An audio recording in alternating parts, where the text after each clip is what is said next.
So you want to stretch piriformis. Piriformis doesn't seem to stretch. Why is that? Well, it can't. Because if it could, it would. And so why is that? Well, let me use me for example, okay? So if you come up here and I want to bring my piriformis apart. And look, I'm a little tight. I'll be honest with you, right? So this is about where it stops. Why does it stop here? Because the hip is pulled in and then the leg is pulled in here, right? And this isn't releasing. But the angle of where my leg is, it's not, it's higher, it's in, right? It's not here where I can facilitate stretching piriformis. And even here, this is still stiff. So what's happening? My hip's coming off the ground. Why is that? Well, this whole area here needs to be lengthened. And what has to happen is, for me, the leg needs to be pulled into this joint. So when it lines up, I can pull it at the right angle with enough connection to the piriformis to lengthen it. Now, I don't have piriformis issues. I do have some tight obliques right here and some tight glutes.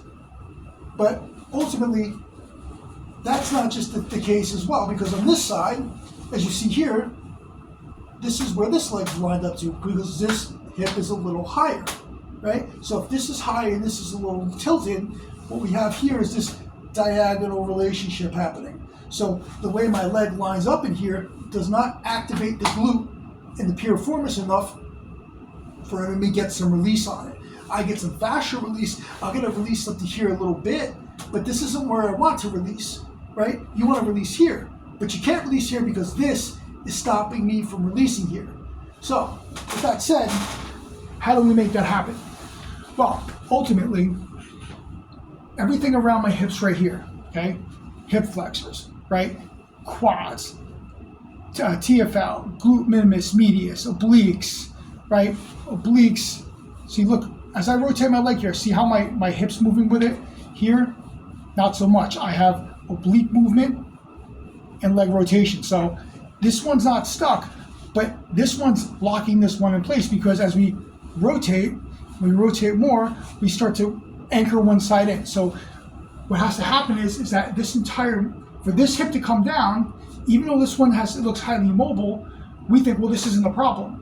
But it is a problem, because it's dominating the rotation angle and the rotational movement, not allowing this to be released. And what it does is continually shortened and excessively shorten this side. Now, I've made a lot of progress in this instance, but ultimately this needs to be able to be lengthened, and so does this, because this can only come down as much as this allows it to come down. And so when we're continually going, so my point is, when we continue to go after the right IT band, or excuse me, the right piriformis, try to stretch release the IT band because we have tightness or piriformis issues, right? Well, it's not the right that's the only problem. It's the left that's locking the right in a position that it's unable to release itself and unable to be stretched. And the reason we squeeze a muscle is because that's the neuromuscular system activating. That's when the tensions like turn on, and you're able to open, close. Again, even trying to activate the piriformis and release it neuromuscularly, it may not work. Why?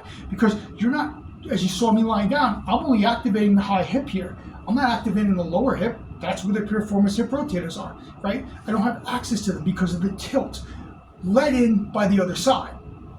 Okay, so there's a systematic way and a series of things to do that allow the legs to line up. So now when you get that glute max that's locked off and shut off on the bottom, holding the femur in, right, you're able to lengthen the glute max because you're able to attain that diagonal angle.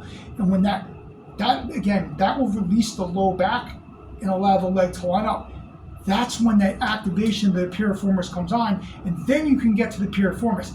So my point is that it's not just one muscle, it's not just one side, and ultimately the muscle we want to get is buried. We got to dig away. So we start digging and we work our way in. So we work with the quads, the hamstrings, the hip flexors, the glutes, the adductors, the abductors, and eventually when things start to become more synergistic in their activation, now we can really get the bulk of the muscle and the depth of the muscle, and that's what gives the biggest releases. Otherwise, we're going to be continually scratching the surface, and it doesn't mean we can't correct those things, but ultimately, if you're not getting the answers or results you're looking for, this is why.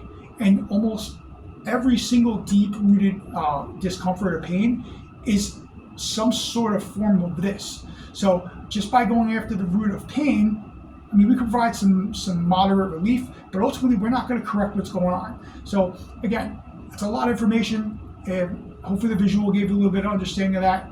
If you want a little more clarity on it, please DM me, message, whatever you gotta do, comment. I'd be happy to explain more, even show you more. Let me know. I'll make another video and explain what it is you would like me to explain.